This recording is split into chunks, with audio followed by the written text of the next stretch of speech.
Assalamualaikum warahmatullahi wabarakatuh. Halo semuanya.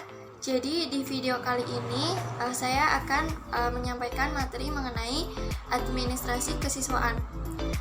Sebelumnya, perkenalkan, nama saya Sofia Salva Fadila, NIM 2017 40 20 43 dari kelas 3 PAIA. Ya, sebelumnya what will we talk about? Jadi sebelum kita masuk ke materi utama, apa yang akan kita bahas pada video kali ini? Jadi yang pertama yaitu ada pengertian administrasi kesiswaan. Yang kedua ada tujuan administrasi kesiswaan. Yang ketiga ada proses administrasi kesiswaan. Dan yang keempat ada peran guru dalam proses administrasi kesiswaan. Kemudian sebelum kita masuk ke materi utama, kita flashback dulu ya ke apa itu administrasi pendidikan. Jadi pengertian administrasi pendidikan yaitu bentuk upaya mengintegrasikan kegiatan dengan program yang ada, di mana kegiatan tersebut harusnya itu saling bergantung dengan kelompok atau individu untuk mencapai tujuan dari pendidikan. Nah, siswa adalah unsur yang sangat penting dalam kegiatan pendidikan dan pengajaran di sekolah. Lembaga pendidikan didirikan untuk kepentingan siswa. Oleh karena itu, perlu mendapat perhatian yang cukup dari pelaksanaan pendidikan agar tercapainya tujuan pendidikan nasional secara utuh. Ya, jadi kita akan masuk ke pengertian administrasi kesiswaan. Yang selanjutnya yaitu pengertian administrasi. Jadi administrasi adalah suatu proses yang dilakukan oleh suatu personil atau kelompok dalam suatu organisasi untuk mencapai tujuan organisasi tersebut. Kemudian ada peserta didik, yaitu atau sering kita sebut murid atau juga siswa. Dalam KBBI mempunyai pengertian yaitu orang atau anak yang sedang berguru atau belajar dan bersekolah. Jadi kesimpulannya yaitu administrasi peserta didik atau kesiswaan adalah suatu proses yang dilakukan oleh suatu personil atau kelompok dalam upaya mengelola peserta didik atau siswa untuk mencapai tujuan pendidikan. Administrasi peserta didik atau kesiswaan itu adalah proses pengurusan serta layanan dalam hal-hal yang berkaitan dengan murid di suatu sekolah, mulai dari perencanaan penerimaan murid baru, pembinaan selama murid berada di sekolah sampai dengan murid menamatkan pendidikannya. Administrasi peserta didik juga dilakukan melalui upaya menciptakan suasana yang kondusif untuk terjadinya proses belajar yang efektif. Tugas kepala sekolah dan para guru adalah untuk memberikan layanan dengan memperlihatkan apa yang dibutuhkan, apa yang dirasakan, dan dicita-citakan murid dalam batas kewenangan, keinginan, serta peraturan dan ketentuan sekolah yang berlaku. Untuk poin yang kedua yaitu ada tujuan administrasi kesiswaan. Di sini dibagi jadi dua, yaitu ada tujuan umum dan tujuan khusus.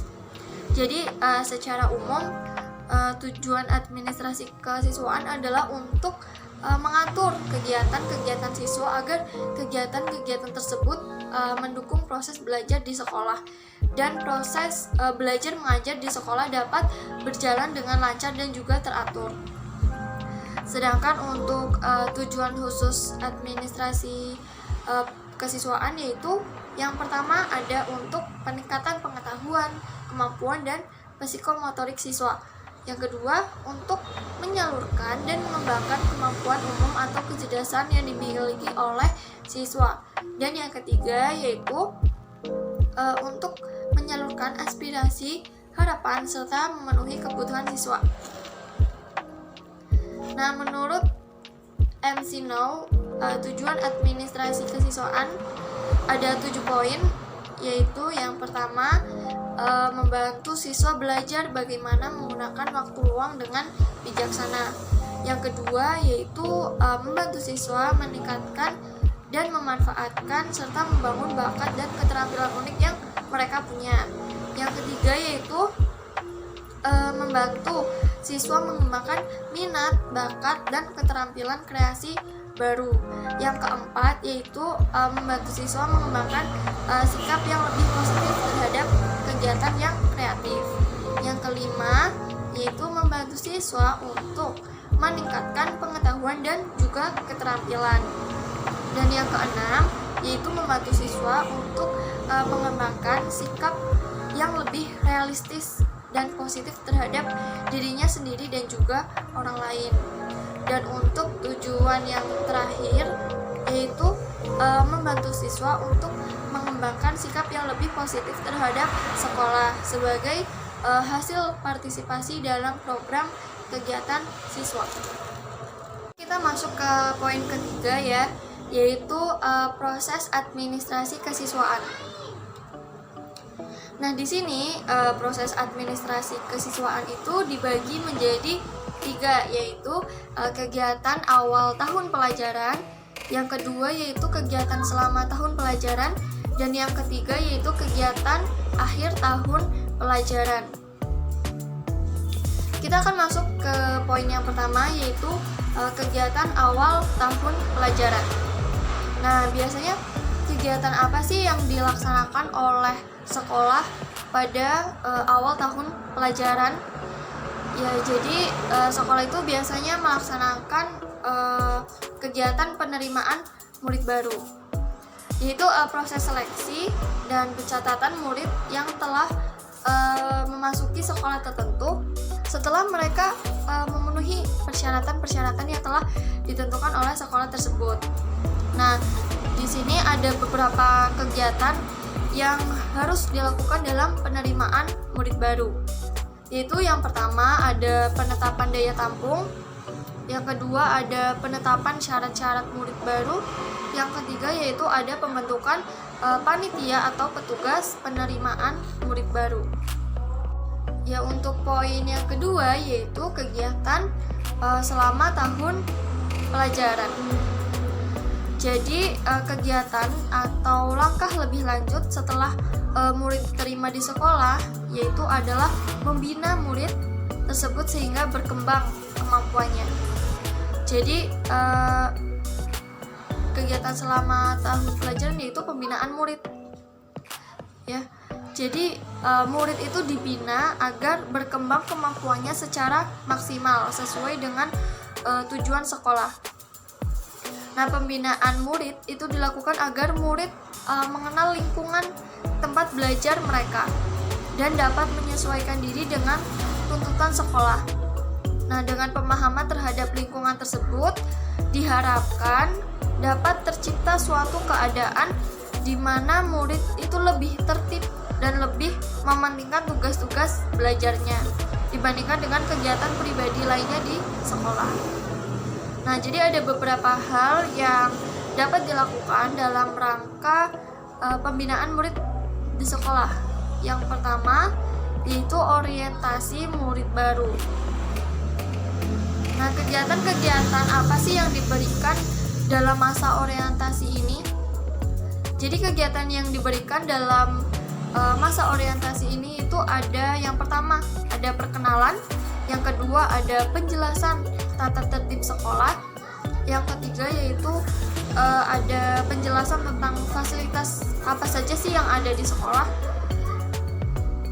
Ya, jadi mungkin beberapa aspek kegiatan yang diberikan dalam masa orientasi. Kemudian yang kedua, hal yang dapat dilakukan adalah peraturan kehadiran murid. Nah, jadi ada beberapa alat yang digunakan untuk melakukan pencatatan kehadiran murid. Jadi yang pertama ada papan absensi harian murid, yang kedua ada buku absensi harian, yang ketiga ada buku rekapitulasi absensi harian murid sekolah, dan yang keempat ada papan rekapitulasi absensi harian murid di sekolah. Kemudian hal yang berikutnya yang dapat dilakukan dalam rangka pembinaan murid yaitu promosi dan mutasi murid. Jadi di sini ada satu prinsip-prinsip promosi, yang kedua ada mutasi, yang ketiga ada prosedur mutasi. Jadi ini juga bisa dijelaskan ya kepada murid agar siswa atau murid ini paham gitu. Kemudian yang keempat ada tata tertib sekolah. Ya, tata tertib sekolah juga penting ya untuk disampaikan kepada siswa atau murid agar murid itu mengetahui apa saja sih tata tertib di sekolah. Kemudian yang terakhir yaitu ada ganjaran dan hukuman. Di sini pengertian ganjaran adalah imbalan, ada yang menyenangkan yang diterima murid karena prestasinya dalam berusaha untuk mengerjakan sesuatu. Sedangkan hukuman di sini adalah imbalan yang tidak menyenangkan ya, yang harus diterima oleh murid akibat tingkah laku mereka di sekolah yang tidak pada tempatnya. Dan masuk ke poin ketiga yaitu kegiatan akhir tahun pelajaran. Nah, biasanya pada kegiatan akhir tahun pelajaran itu dilaksanakan ujian nasional dan ujian akhir semester. Nah, beberapa kegiatan administrasi yang berhubungan dengan kegiatan tersebut yaitu yang pertama ada pelaksanaan ujian nasional, yang kedua ada kenaikan kelas, dan yang ketiga yaitu instrumen administrasi kesiswaan, baik itu secara manual maupun elektronik.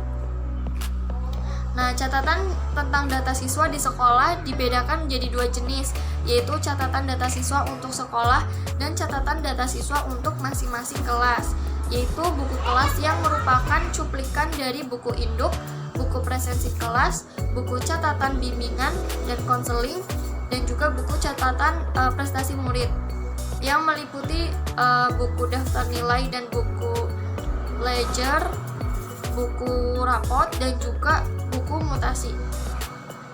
Nah, untuk mempermudah dan memperlancar jalannya administrasi kesiswaan, maka perlu ditunjang oleh berbagai instrumen atau alat kelengkapan yang diperlukan.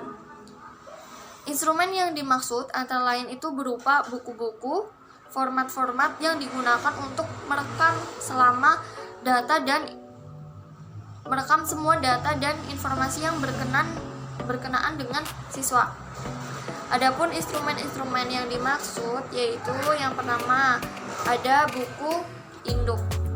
Jadi buku induk adalah buku pokok karena di dalamnya itu memuat semua informasi yang dianggap lengkap mengenai keadaan siswa. Yang kedua yaitu buku kleper. Jadi buku ini tuh berfungsi untuk membantu buku induk memuat data murid yang penting. Kemudian yang ketiga ada buku atau daftar keadaan siswa. Nah, buku ini tuh menggambarkan bagaimana keadaan jumlah keseluruhan siswa di sekolah. Kemudian yang keempat ada daftar hadir siswa. Nah, buku daftar hadir siswa ini dibuat untuk mengendalikan keaktifan siswa ya dalam mengikuti kegiatan di sekolah. Kemudian yang kelima yaitu file penyimpanan berkas siswa. Jadi berkas yang sifatnya terlepas perlu diarsipkan dengan baik oleh sekolah, semisal seperti fotokopi STTB, seperti akte kelahiran, surat keterangan pindah, dan lain sebagainya. Jadi yaitu mungkin proses administrasi kesiswaan dari awal tahun pelajaran sampai ke kegiatan akhir tahun pelajaran. Untuk poin yang selanjutnya adalah peran guru dalam administrasi kesiswaan. Di sini ada beberapa poin ya. Peran guru dalam administrasi kesiswaan atau peserta didik. Yang pertama yaitu guru dapat dilibatkan dalam penerimaan murid baru. Dengan menunjuk mereka sebagai panitia penerimaan yang dapat melaksanakan tugas-tugas teknis mulai dari pencatatan penerimaan sampai dengan pelaporan pelaksanaan tugas. Yang kedua yaitu peranan yang besar dalam masa orientasi dipegang oleh guru kelas 1 di samping kepala sekolah. Tugas guru adalah membuat murid itu dapat lebih cepat beradaptasi dengan lingkungan sekolah. Kemudian yang ketiga yaitu untuk pengaturan kehadiran murid di kelas, guru pun mempunyai andil yang besar. Jadi guru itu mempunyai peran yang penting ya untuk pengaturan kehadiran murid di kelas. Kemudian yang keempat yaitu guru harus mampu menciptakan suasana yang mendorong timbulnya motivasi murid untuk senantiasa berprestasi tinggi. Yang kelima yaitu guru juga harus berperan besar dalam menciptakan disiplin di sekolah ataupun di lingkungan kelas dengan baik. Dan yang keenam yaitu poin yang terakhir, peran guru yaitu menentukan untuk masa selanjutnya, yaitu untuk membuat murid disiplin. Guru diharapkan mampu menjadi contoh atau panutan bagi murid-muridnya. Ya, jadi kesimpulannya yaitu administrasi peserta didik atau ya sering disebut dengan administrasi kesiswaan adalah proses pengurusan serta layanan dalam hal-hal yang berkaitan dengan murid di suatu sekolah, mulai dari perencanaan penerimaan murid baru, pembinaan selama murid berada di sekolah, sampai dengan murid menamatkan atau menyelesaikan pendidikannya. Nah, jadi administrasi peserta didik itu dilaksanakan melalui upaya menciptakan suasana yang kondusif untuk terjadinya proses belajar mengajar yang efektif. Dan di sini tugas kepala sekolah dan para guru adalah memberikan layanan dengan memperlihatkan apa yang dibutuhkan, apa yang dirasakan, dan apa yang dicita-citakan oleh murid atau siswa dalam batas kewenangan, keinginan, serta peraturan dan ketentuan sekolah yang berlaku. Ya, mungkin itu materi yang dapat saya sampaikan. Bagi teman-teman yang mungkin punya pertanyaan, bisa ditulis di kolom komentar. Sekian, terima kasih atas perhatian teman-teman semua yang sudah menyimak video saya dari awal sampai akhir. Terima kasih. Wassalamualaikum warahmatullahi wabarakatuh.